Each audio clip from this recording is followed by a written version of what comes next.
Salut ladies and gentlemen, comment allez-vous? Ben moi ça va super bien et aujourd'hui on se retrouve sur Black Ops 2 mais pas pour un gameplay en live ou quoi que ce soit, mais juste pour quelques petites astuces pour les débutants, donc qui viendraient tout juste de commencer Black Ops 2 ou qui n'auraient pas encore compris certaines choses, à quoi ça sert, etc. Donc ce petit tuto, si je peux me permettre de dire, ces petites astuces, je vais essayer de les faire passer à la communauté de code QG et de code CF. Donc voilà, donc si ils m'uploadent, merci infiniment à eux. Et là je vais commencer tout de suite.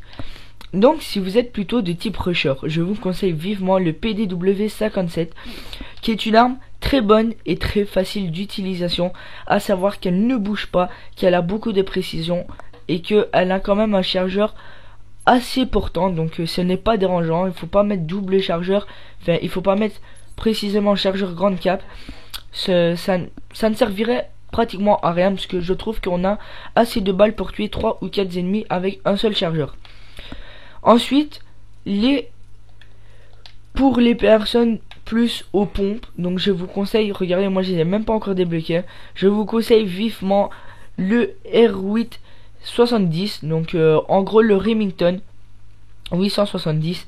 Donc c'est un pompe franchement que moi j'adore, mais c'est énorme. Pourtant moi je suis pas un joueur aux pompes et regardez, je l'ai en or, donc ça a été même facile pour moi. Donc faut savoir que moi je vais pas commencer à dire les accessoires à mettre dessus, ça c'est après vos goûts, mais voilà, je peux vous conseiller le Remington. Ensuite, pour ce qui est de les fusils mitrailleurs, ça je ne saurais pas vous aider parce que je suis pas un joueur bourrin, donc je vais pas dans le tas comme ça à l'arrache. Non, j'aime bien de rusher proprement et pas à l'arrache, donc c'est pas trop moi qui pourrais vous conseiller sur les fusils mitrailleurs. Ensuite nous avons les fusils de précision auxquels je peux vous conseiller, parce que bien évidemment j'ai le snipe aussi en or, enfin surtout le DSR 50, donc à savoir qui est pour moi le meilleur sniper de ce Call of Duty. Alors pourquoi? Parce que déjà faut savoir qu'il tue très rapidement, il faut savoir qu'il met très peu d'in-marker, c'est vraiment très rare, comparé au ballista qui fait quand même pas mal d'in-marker. Faut savoir que le DSR 50 me fait un peu penser au Barrett, mais sauf que le Barrett est automatique et celui-ci est coup par coup. À part ça, sinon je trouve qu'il a un peu la dégaine du Barrett 50. Ensuite on se retrouve tout de suite pour les atouts. Donc moi je vous conseille vivement le poids léger pour si vous êtes encore une fois du type rusher. Après je vous conseille encore une fois si vous êtes de type rusher, donc là je fais uniquement pour les rushers parce que j'en suis un. J'aime vraiment pas de rester plus de 5 secondes fixe, il faut tout le temps que je bouge. Donc je vous conseille Malest, qui va servir par exemple si vous avez vidé votre chargeur et que vous n'avez pas achevé l'ennemi, de sortir votre arme secondaire beaucoup plus vite et de lancer, enfin de renvoyer les grenades beaucoup plus vite. Donc je vous le conseille vivement aussi. Ensuite nous avons l'atout dextérité. Donc c'est vrai que pour les rushers on pourrait plus mettre conditions extrêmes, mais moi je mets dextérité pour viser plus rapidement. Bon là c'est bien évidemment c'est sur ma classe sniper, et vu que je rush même mon sniper, voilà c'est pour ça. Maintenant pour une mitraillette, moi je mets conditions extrêmes, parce que voilà il faut quand même rusher, donc c'est la base de mon petit tuto aujourd'hui. Donc voilà, je vous conseille ces atouts là. Ensuite comme mortel, moi je vous conseille vivement soit la fragmentation ou soit la Betty, qui fait quand même assez mal dans ce jeu. Donc voilà. Ensuite en tactique, pour les rushers, je conseillerais plutôt le Black Hat pour que aucun score streak tel que les tourelles auto, les drones, les gardiens, pour pas que tout ça se mette dans votre chemin, je vous conseille le Black Hat. Ça les détruit, ça les pirate en gros, sauf que ça les désactive. C'est pas vraiment les pirater dans le sens où après c'est à vous, non, mais ça les détruit, ça oui. Les BT par contre etc, je pense qu'elles deviennent à vous, ça oui. Donc voilà, assez sympa, moi je vous conseille vivement le Black Hat. Ensuite comme Joker, bah, je vous laisse choisir, ça ça dépend des goûts, donc je vais pas vous aider sur les Jokers. Ensuite dirigeons-nous vers les score streaks. Donc les score streaks, là vous voyez que moi mes score streaks sont le foudroiement, l'aéronef furtif et le loadster, donc qui remplace un peu le Reaper de Modern 3. Maintenant pour les débutants, je conseillerais plutôt le drone ainsi que le colis stratégique et le foudroiement. Mais d'abord non, je pense que je vais vous conseiller de type rusher. Ouais, donc le drone pour continuer à rusher, colis stratégique pour risquer d'avoir quelque chose de bien. Ouais, et allez, soyons fous, les missiles Storm, si vous arrivez à faire une série de 7 ou alors capturer environ 700 points de score streak. Donc c'est vraiment très facile à débloquer ça. Moi d'ailleurs je vais remettre mes score streak vite fait.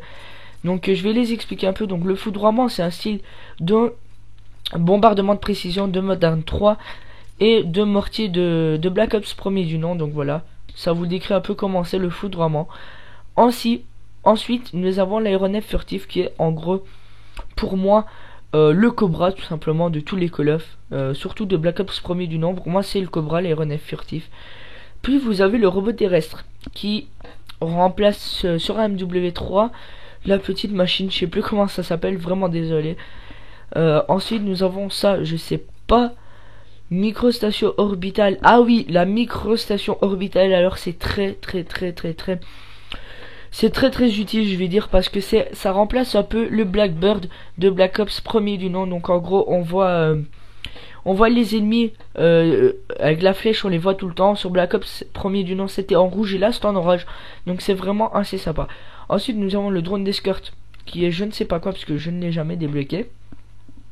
Ensuite le système IEM, bah, c'est tout simplement la bombe IEM de Modern Warfare 3. Le Warthog pardon, alors ça c'est vraiment une tuerie pour les petites maps telles que Nuketown, Hijacked et j'en passe, parce que c'est vraiment, mais c'est pire qu'une tuerie. En fait le Warthog c'est quoi? C'est un équipement, bah, c'est un score streak qui va passer quelques fois dans la map et qui va tout prendre, mais alors tout sur son passage, qui va faire exploser les voitures. Je pense même que si il est bien placé, il prend même dans les maisons, donc il arrache vraiment tout sur son passage. C'est vraiment très efficace. Ensuite, comme moi, vous avez le Loadstar, donc qui remplace, comme je l'ai déjà dit, le Reaper de Modern Warfare 3. Moi je vous le conseille pour si vous savez faire une série de 15, moi si vous capturez les drapeaux à domination, etc. Donc c'est vraiment très facile. Ensuite la DAF de combat, qui est pour moi l'artilleur d'hélico de Black Ops premier du nom. Je vois pas tellement la différence, à part qu'on voit la chose différemment bien évidemment. Et l'unité canine, bah, tout simplement c'est les chiens d'attaque. Unité canine inutile de se le demander, c'est les chiens. Et le groupe de chasse, alors ça j'en ai aucune idée, donc désolé de pas pouvoir vous aider à ce niveau là. Ensuite bah voilà, j'ai dit ce que je pouvais vous conseiller pour les débutants, que ce soit au score streak. Donc je refais vite les score streak pour les débutants. Les score streak, moi je vous conseille plus ça, comme je l'ai dit. Donc voilà, bah écoutez, j'espère que ces petites astuces vous auront fait plaisir. J'espère que ça va en aider plus d'un. Et si c'est le cas, n'oubliez pas de lâcher un petit like, un petit commentaire. Et moi je vous dis tout simplement à la prochaine. Allez, ciao tout le monde.